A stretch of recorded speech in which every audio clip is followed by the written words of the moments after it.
Good morning, folks. We'll start with the beautiful plasma filament magnetically suspended over the sun's northwestern limb. Filament poses no threat to Earth, but looks amazing and solar telescopes can probably see the prominence. Okay, many of you know the radiation belt probes were launched successfully. Best news about it is they claim to be giving us real-time data here soon. Let's watch out for that.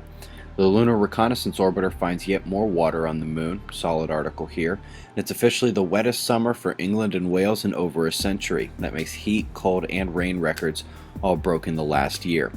I almost didn't believe this at first, but when I did a little bit more digging, I actually found that they've been looking for the source of nearby post-eruption symptoms for many decades. Speaking of which, we had some minor volcanic activity in Alaska last night, but the North Pole stole yesterday's show. Initially reported as a 6.6, we had readings of 6.8 and even 7.0 for this quake way up north. Cue believers underground.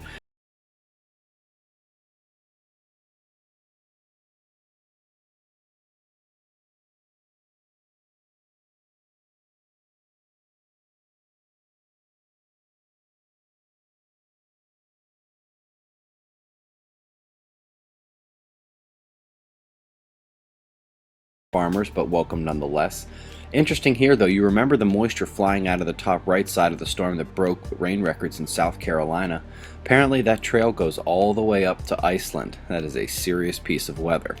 3 other hurricanes are active at the moment, all getting surprisingly powerful, but none are expected to come near US coastline, and Kirk should weaken before it hits Ireland. Er kommt die Sonne. The sun woke up yesterday from days of silence with multiple C flares and an M flare. There is a good chance this will continue as we have sunspots with well-developed magnetics. Looking first at this region near the middle, these 2 groups straddle the solar equator, which is important because you can tell she hasn't done her pole flip yet. We still have positive blue spots leading the southern active regions, negative red leading the north.